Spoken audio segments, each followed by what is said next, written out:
네, 잘 쉬셨어요? 네. 지난 시간에 이어서 계속 노아 언약에 대해서 함께 나누겠습니다. 16번째, 창세기 16번째 시간입니다. 자, 이제 창세기 9장 5절부터 6절까지 말씀을 읽겠습니다. 내가 반드시 너의 피, 곧 너희 생명의 피를 찾으리니 짐승이면 그 짐승에게서, 사람이나 사람의 형제면 그에게서 그의 생명을 찾으리라. 무릇 사람의 피를 흘리면 사람이 그 피를 흘릴 것이니 이는 하나님이 자기 형상대로 사람을 지으셨습니다. 이것은 시민 생활의 질서에 대해서 말씀하시는 것입니다. 다른 말로 하면은 사람이 사람을 다스리는 이런 시대가 개막된 것입니다. 하나님께서 인류사를 경영하실 때에 일정하지 않은 주기로 사람들을 다스리는 경륜을 달리하셨습니다.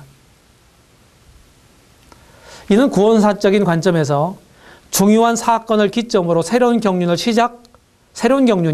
시작되었음을 의미합니다. 이미 지난 시간에 말씀드린 것처럼 이렇게 성경의 자연스러운 구분을 인정하고 성경을 해석하는 입장이 곧 세대주의입니다. 세대주의의 가장 핵심적인 구분은 이스라엘과 교회를 구분하는 것이죠. 여기에 보게 되면은 첫 번째로 인과응보의 원칙이 적용됩니다. 내가 반드시 너희 피, 곧 너희 생명의 피를 찾으리라고 5절에서 말씀한 대로입니다. 그 다음에 두 번째는 공권력, 다시 말하면 요새 말로 국가 권력으로 죄를 벌하신다 하는 원칙입니다. 무릇 사람의 피를 흘리면 사람이 그 피를 흘릴 것이니라. 왜냐하면 사람이 하나님의 형상대로 지어졌기 때문입니다. 비로소 이때부터 국가가 시작되고 권력은 하나님을 대리하여 선악을 다스리게 되었습니다. 신약에서는 보다 확실한 논조로 이 원리를 말씀합니다. 로마서 13장 1절로 2절에 보면 각 사람은 위에 있는 권세들에게 굴복하라. 권세는 하나님께로서 나지 않으면나니 모든 권세는 다 하나님의 정하신 바라. 그러므로 권세를 거스리는 자는 하나님의 명을 거스림이니 거스리는 자들은 심판을 자취하리라고 아주 수정같이 말씀하시고 있습니다.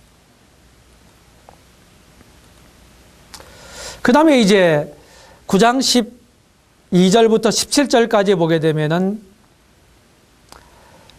무지개에 대해서 말씀하십니다. 무지개.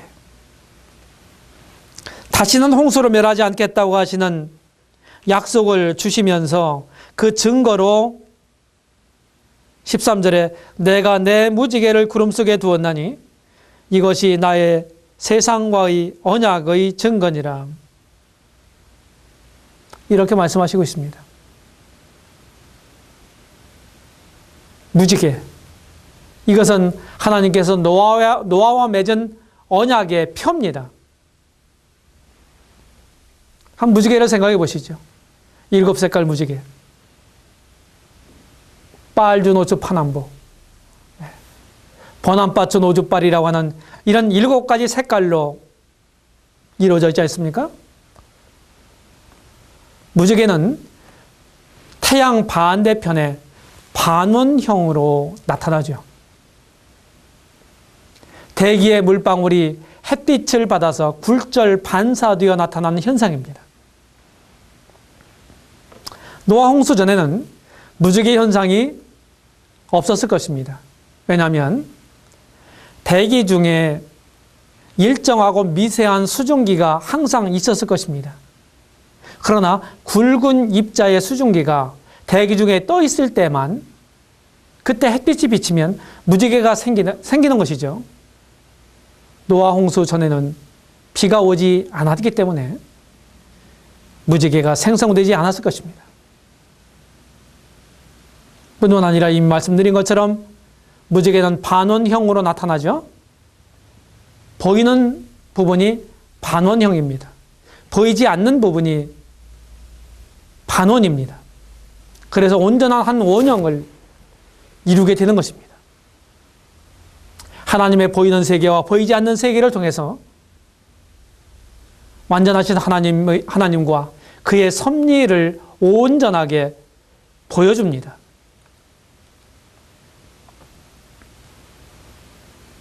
하나님께서 11절에 보시게 되면 다시는 홍수로 멸하지 아니하리라고 약속하셨어요.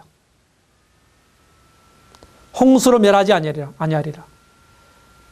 오랜 세월이 흐른 후에 베드로가 하나님의 약속을 확인합니다. 베드로서 3장 6절로 7절에 보면 그때 세상은 물의 넘침으로 멸망하였으되 이제 하늘과 땅은 그 동일한 말씀으로 불살하기 위하여 간수하신 바 되어 경건치 아니한 사람들의 심판과 멸망의 날까지 보존하여 두신 것이니라. 이렇게 베드로는 증언하고 있습니다. 뿐만 아니라 하나님은 내가 내 무지개를 구름 속에 두었나니 곧 영원한 언약을 기억하리라고 말씀하셨습니다. 하나님은 무지개를 내 무지개라고 말씀하십니다. 이 공중의 대기 중에 가끔 나타나는 무지개는 하나님께서 노아에게 주신 언약의 영원함을 상기시켜주고 있습니다. 하나님은 시건하지 않으시고 당신의 말씀을 반드시 이루시는 분이십니다. 민수기 23장 19절에 보시게 되면 하나님은 인생이 아니시니 시건치 않으시고 인자가 아니시니 후회가 없으시도다. 어찌 그 말씀하신 말을 행치 않으시며 하신 말씀을 실행치 않으시리야. 이렇게 말씀하신 대로입니다.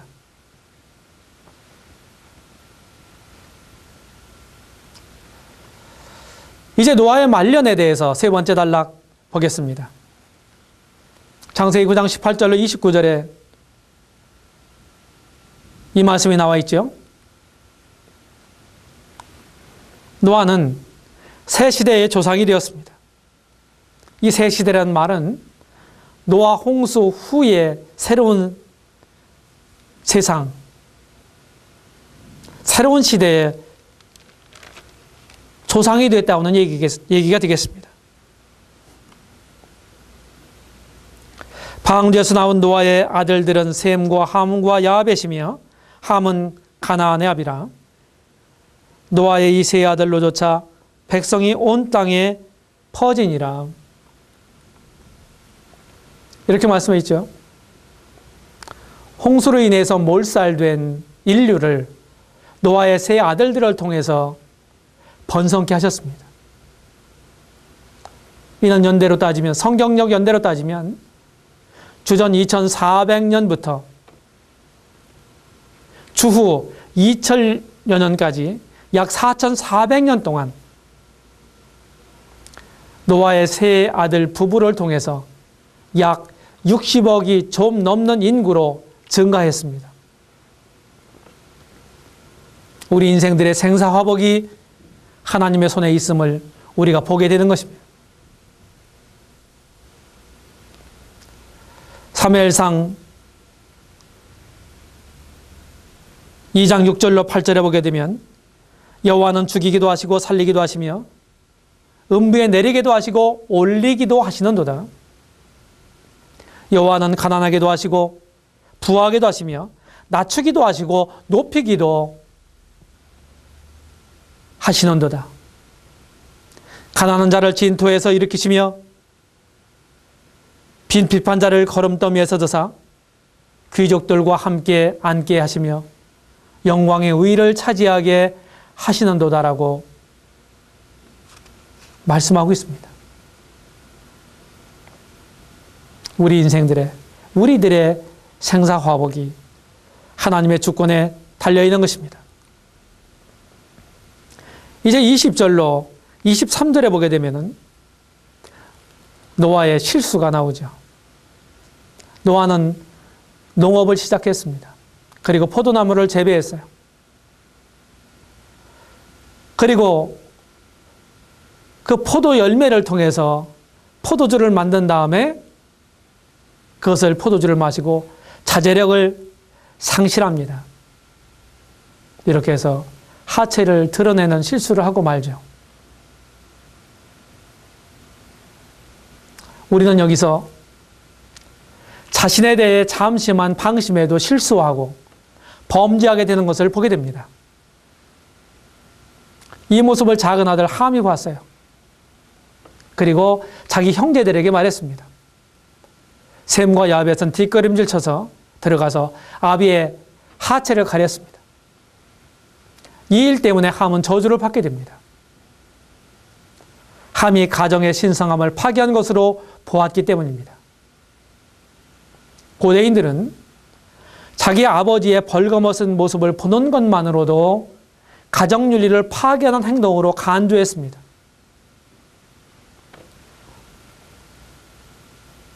우리도 믿음 안에 형제자매들의 연약을 감싸주고 관용하며 기도해야 합니다. 이제 9장 24절로 27절에 보게 되면은 노아의 예언성 발언을 보게 됩니다. 그 첫 번째로 함은 아들의 이름으로 저주를 받아요. 함의 아들이 가나안입니다.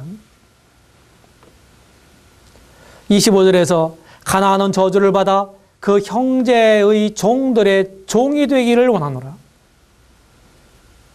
가나안은 셈의 종이 되고 라고 말씀합니다.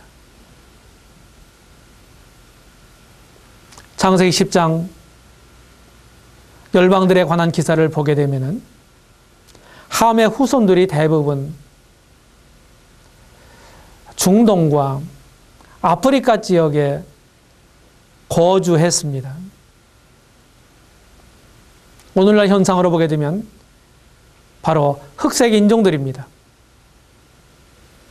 이들은 아프리카와 아라비아에 거주했고 역사 가운데서 이 노아의 발언이 문자 그대로 이들에게 성취되었음을 역사는 웅변적으로 증언하고 있습니다. 그 다음에 셈에 대한 얘기가 나오죠. 셈은 메시아의 혈통이 되었습니다.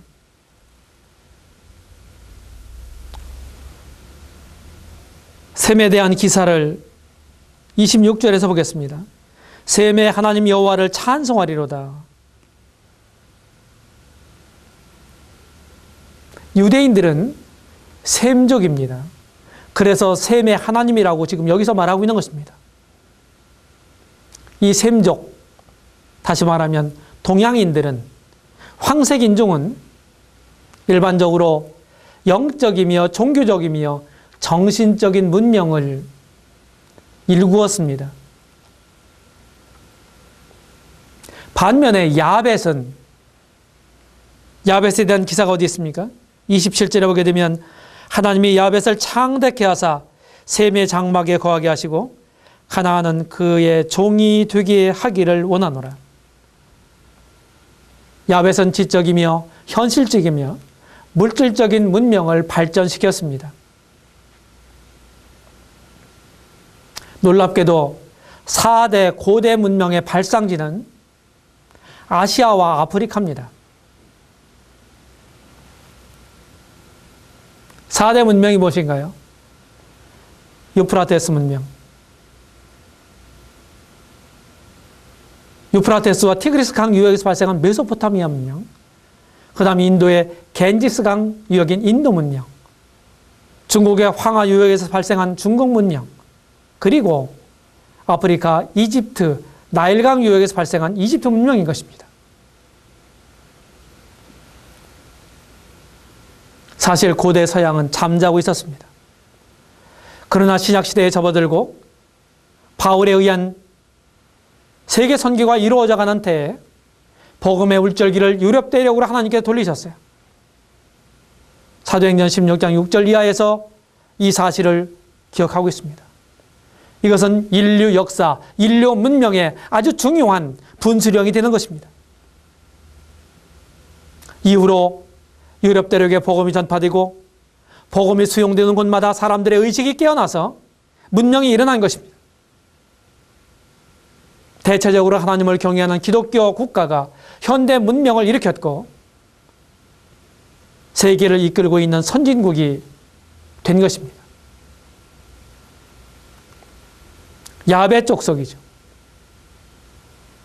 이 야베 족속은 일반적으로 유럽 쪽에 그들의 거주지가 정해졌습니다. 이제 노아의 향년을 마지막으로 보겠습니다.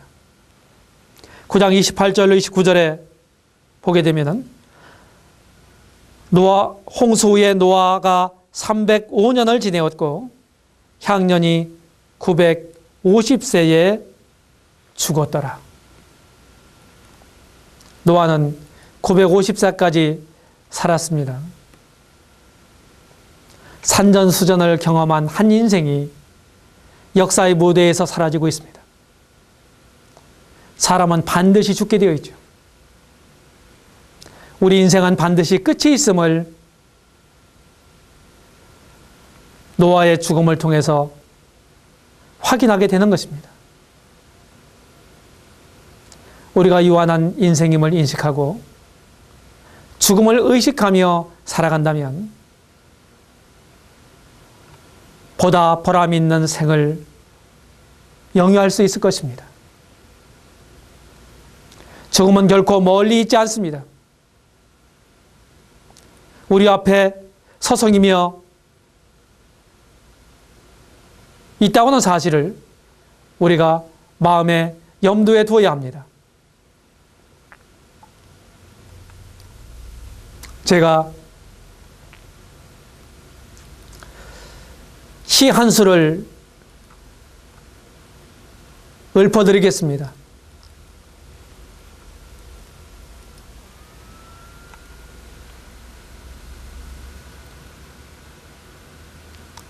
이 시는 장례를 마치고 제가 돌아와서 주님 나라로 간 이 형제님을 생각하면서 쓴 시입니다. 아마 지금 천국에 가 있는 이 고인이 이와 같은 시를 이런 공적인 자리에서 읊으면서 자신에 대해서 얘기한다 할지라도 결코 부끄러워하지 않을 것입니다. 왜냐하면 이 땅에서의 삶이 부끄러웠던 삶에서, 부족하고 어려웠던 삶에서 하나님 보내신 예수 그리스도 그분의 아들을 믿음으로 거듭나고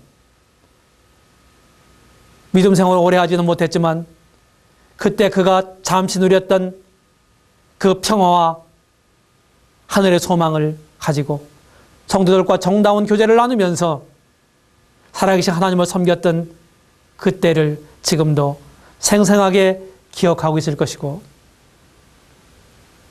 자신에 관한 이와 같은 간증을 통해서 많은 사람들이 하나님 앞에 돌아오기를 간절히 소원할 것입니다.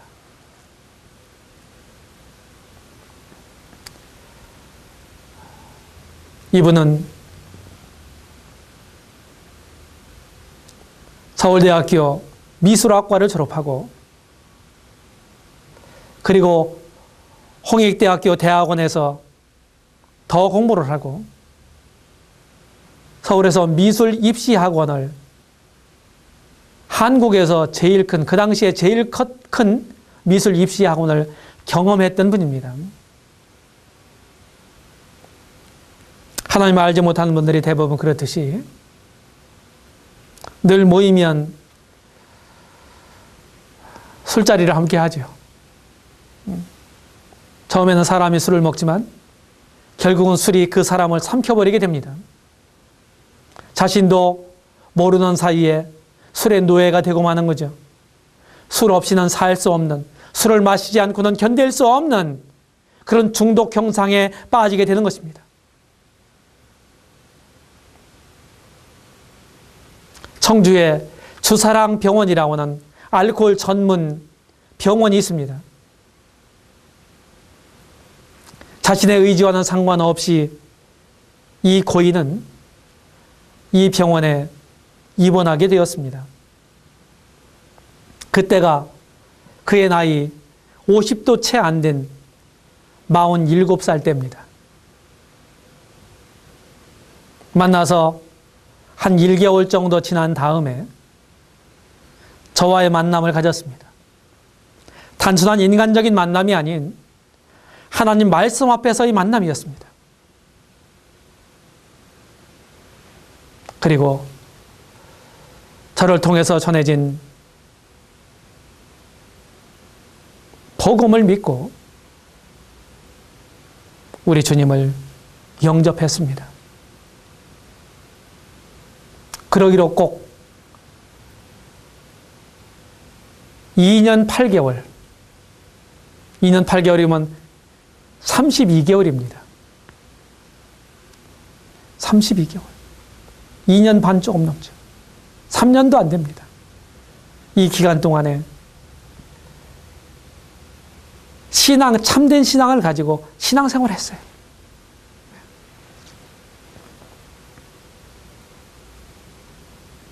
경기도 남양주에 살고 있다가 거듭난 이후에 정상적인 교회 생활을 위해서 청주로 이사 왔습니다.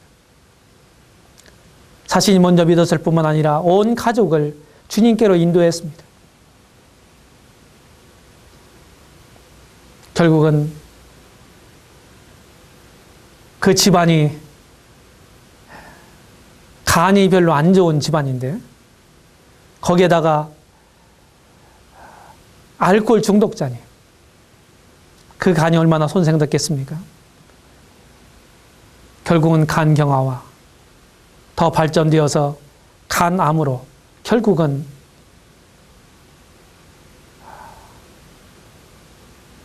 (50세) 때 주님 나라에 간 믿음 안의 형제입니다. 이분을 장례 치르고 집에 돌아와서 그동안 짧은 세월이지만 함께했던 그런 세월을 되뇌이면서 형제님을 생각하면서 제가 이런 시를 썼습니다. 제목은 인생 역전입니다. 해 아래서 47년간 온갖 것 다 해봐도 실타래처럼 얽힌 인생 풀 수 없었더냐. 맨정신에 하늘 쳐다볼 수 없어 인생 고해 홀로 마셨더냐. 죄로 인한 무거운 짐 지고 절룩거렸던 지난 시간이여 덧없는 세월이여. 그 무엇으로도 도저히 채울 수 없는 마음엔 깊은 공허만 감돌고 가눌 수 없는 인생 속에 슬픔의 메아리만 울려라. 스스로 알 수 없던 그 시간, 무거운 마음속에 어둠의 한 줄기 빛 비치고 삶 속 흑암 몰아내는 찬란한 광명이여 그 빛의 안내를 받은 세월 2년 8개월 겁없이 추구하던 무궁한 말씀이요. 갈갈이 찢겨진 마음엔 어느새 치유의 은혜 출렁이고 영혼 고스란히 삼켜버린 한없는 은혜 영원한 사랑이요. 영육이 은혜로운 물에 잠긴 사랑의 포로여 값진 인생이여. 연약과 부족 속에서도 자비로운 손 부여잡고 믿음으로 오직 믿음으로 살길 추구하던 인생, 가족들에게 영생의 길 안내하고 믿음의 꽃 피우지 못한 채 훌쩍 떠나간 사람이요. 마지막 순간까지 예배하기를 사모했건만 떠나기 전날 많은 믿음의 동지에 환송받고 누구에게도 아무 말 못하고 그저 환한 웃음으로만 아쉬운 이별송 부르며 다시 만날 기약한 사랑하는 형제요. 거룩한 사역에 동역자요. 이 글은 지난 2008년 8월 29일 날 소천한 한 형제님을 믿음 안의 형제를 생각하면서 쓴 글입니다.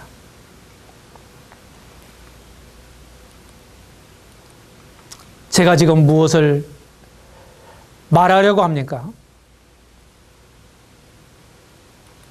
어떤 위대한 믿음의 사람도 세상에 그 화려하게 추앙받던 잘 나가던 사람들도 결국은 죽게 되어 있습니다.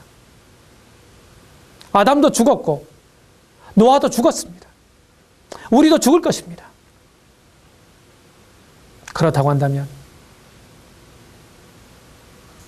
지금 한 고인, 한 믿음 안의 한 형제의 죽음에 대한 얘기를 제가 말씀을 드렸습니다. 47년 동안 하나님 없이 살아온 세월, 그것보다 3년이 채 안 되는 2년 8개월에 주님 안에 있었던 그 시간이 더 가치 있는 삶이라고 하는 것입니다. 여러분의 삶을 통해서 우리의 생애가 하나님의 뜻이 성취되는 삶이 되기를 우리는 소원해야 할 것입니다. 이제 결론을 생각해 보겠습니다. 하나님은 인간의 죄악을 징벌하시며 인간사를 친히 주관하시며 섭리하십니다. 그러므로 우리는 언제나 하나님의 뜻에 철저하게 맞추어 살아야 합니다. 결론 첫 번째로, 하나님은 진노 중에라도 긍휼을 잊지 않으시는 하나님이십니다. 그러므로 우리의 잘못과 실수, 그리고 연약 가운데서도 은혜의 하나님을 바라보며 의지해야 합니다. 여러분, 어려울 때 하나님을 의지하고 있습니까? 잘못되었을 때라도 긍휼의 하나님께 도움을 요청하고 계십니까? 아니면 그것을 자꾸 감추려고, 방어하려고 노력하고 있습니까? 결론 두 번째로, 하나님은 우리의 최우선 대상이 되기를 원하십니다. 그러므로 우리는 노아가 그랬듯이 언제나 하나님을 첫 자리에 모셔야 합니다. 나는 하나님께 대한 예배를 가장 중요하게 여기고 있습니다. 우리 주께서 말씀하시기를 먼저 그의 나라와 의를 구하는 삶을 살고 있습니까? 여러분들의 첫 번째 자리에 무엇이 있습니까? 하나님은 당신이 우리의 삶 속에서, 우리 마음 속에서 최고, 그리고 최우선이 되기를 바라십니다. 왜냐하면 거듭거듭 말씀드리지만 그것이 우리에게 있어서 최고의 행복이요, 보람이요, 가치 있는 인생이기 때문입니다. 결론 세 번째로, 하나님은 새로운 세계에 새로운 약속으로 질서를 확립하십니다.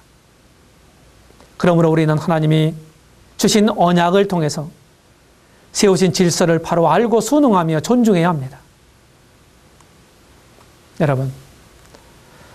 여러분은 하나님의 질서에 순응하고 있습니까? 존중하십니까? 하나님의 불변하는 약속을 가지고 있습니까? 그 약속에 대한 여러분들의 태도는 무엇입니까? 결론 네 번째로, 우리는 아무리 훌륭한 우인이라도 부주의하면 부끄러움에 빠질 수 있다는 사실을 기억해야 합니다. 그러므로 우리는 날마다 자신에 대한 경계를 게을리해서는 안 됩니다. 나는 자신에 대해서 과신하고 있지는 않습니까? 여러분, 자신에 대해 철저해야만 좋은 간증을 계속 쌓아갈 수 있음을 기억하시기 바랍니다. 자신을 과신하고 자신에 대한 경계를 늦추게 될 때 그 틈을 비집고 죄가 기회를 타게 될 것입니다. 하나님의 은혜를 구하십시오. 언제나 우리는 하나님 앞에서 살아야